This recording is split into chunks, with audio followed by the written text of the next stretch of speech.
Assalamualaikum warahmatullahi wabarakatuh. Halo teman-teman, perkenalkan nama saya Kaisu Masturo. Saya seorang psikolog klinis yang pada video ini akan mencoba membahas mengenai salah satu gangguan psikologis yang mungkin sudah familiar untuk kita dengar, yaitu Obsessive Compulsive Disorder atau yang biasa kita sebut sebagai OCD. Sebelum kita membahas mengenai OCD lebih lanjut, saya ingin mengingatkan bahwa video ini dibuat dengan tujuan untuk memberikan edukasi mengenai gangguan psikologis, bukan menjadi acuan untuk melakukan diagnosis pada diri kita sendiri. Apabila nanti saat dalam penjelasan video ini terdapat beberapa hal yang mungkin teman-teman atau kalian rasa cukup sesuai dengan kondisi teman-teman saat ini, ada baiknya apabila teman-teman melakukan konsultasi langsung dengan psikolog ataupun psikiater.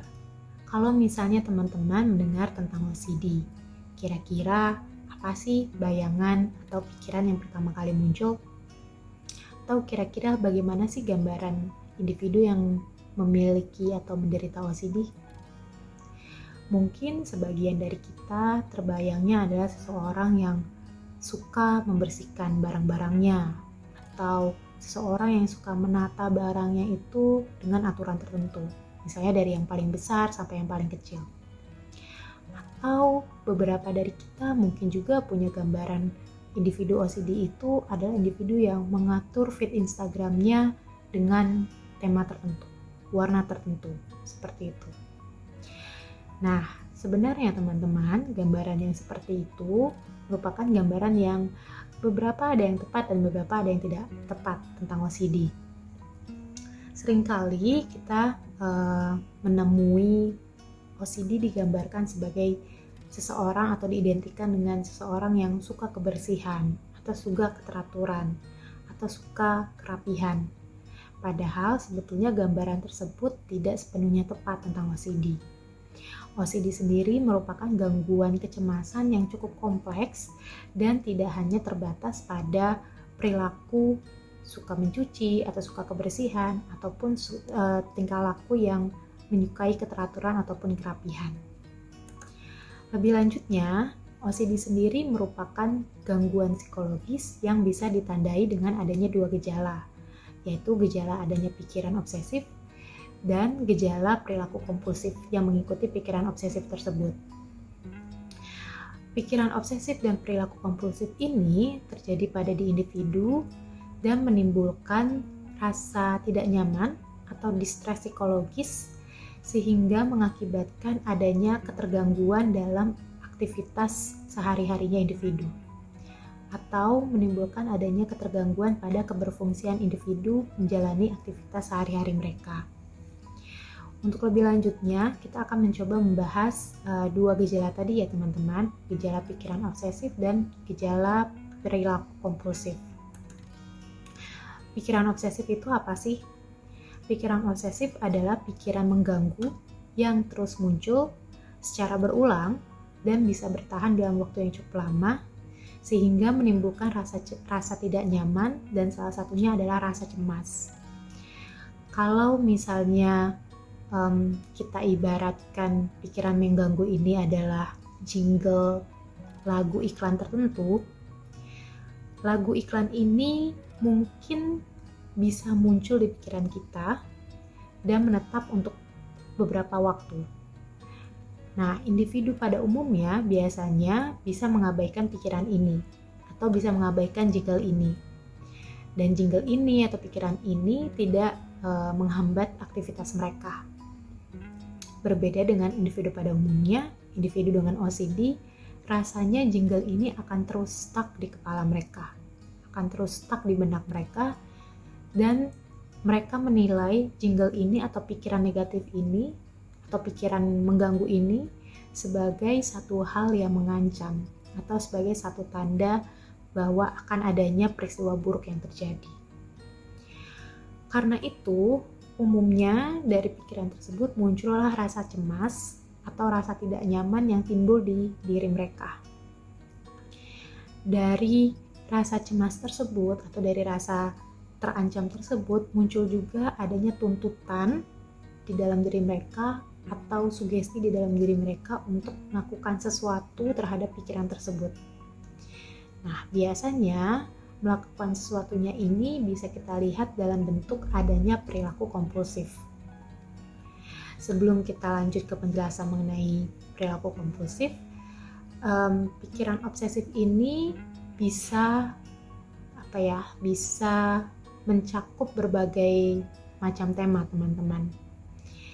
Benar, ada tema yang terkait tentang kebersihan, yaitu adanya pikiran kekhawatiran bahwa dirinya tertular penyakit atau tertular bakteri tertentu atau tertular virus tertentu.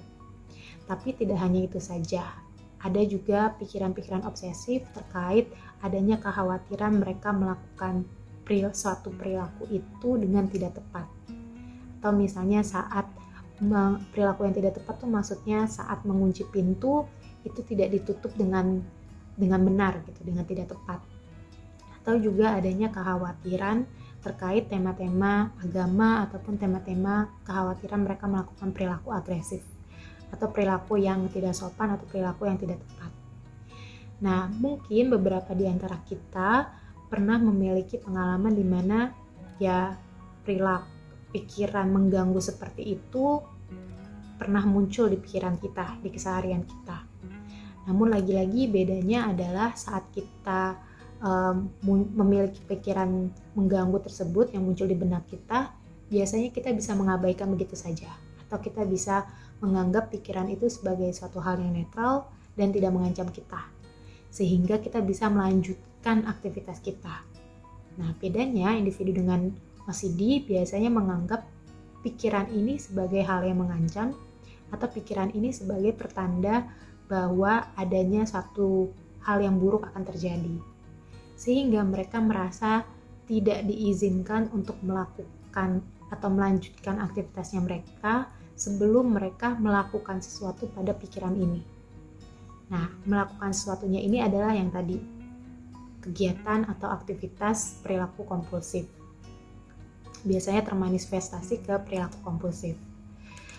Perilaku kompulsif sendiri merupakan perilaku berulang yang bisa dilakukan secara bisa kita lihat gitu ya, perilaku yang dilakukan oleh individu, atau perilakunya itu bisa berupa aktivitas mental yang diulang-ulang dan diyakini oleh individu itu perlu mereka lakukan sebagai respon dari pikiran obsesifnya mereka. Nah, tingkah laku kompulsif ini biasanya dilakukan untuk meredakan rasa cemas yang muncul dari pikiran obsesif yang muncul di individu dengan OCD.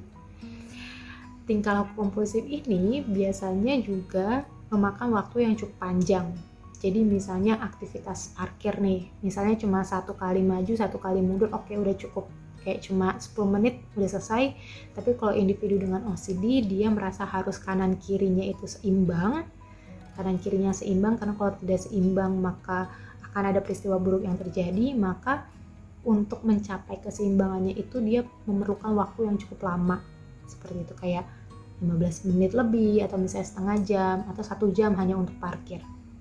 Atau contohnya yang lain adalah saat individu dengan OCD ini harus pergi keluar rumah, saat mereka merasa mereka belum menutup pintu dengan benar, atau belum mengunci pintu dengan benar, maka mereka akan terus mengulangi aktivitas menutup pintu dan mengunci, lalu habis itu menutup lagi, lalu mengunci lagi, berulang-ulang kali, sampai mereka merasa oke, ini sudah tepat.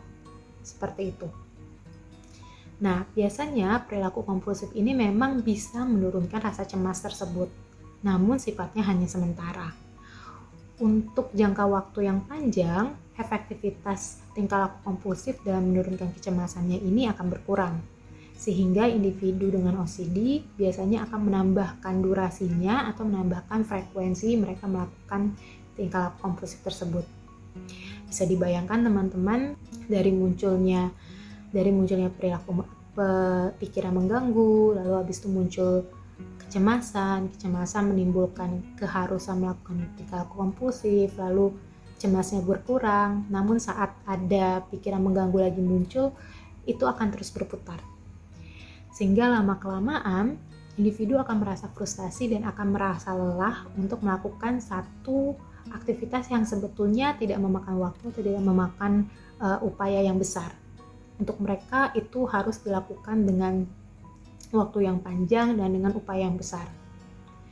Kayak misalnya kalau kita menutup pintu lalu pergi keluar rumah, itu bisa dilakukan dalam kurang dari 5 menit. Untuk mereka itu bisa dilakukan lebih dari 5 menit atau bahkan 1 jam. Seperti itu, sehingga sangat wajar saat individu dengan OCD ini merasa aktivitas atau keberfungsian dirinya merasa menjadi terganggu karena adanya obsesif dan kompulsif ini.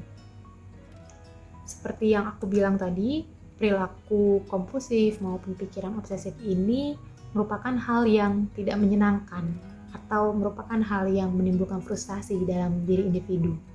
Kita bisa bayangkan betapa lelahnya dan betapa sulitnya individu dengan OCD untuk menjalankan kegiatannya mereka sehari-hari.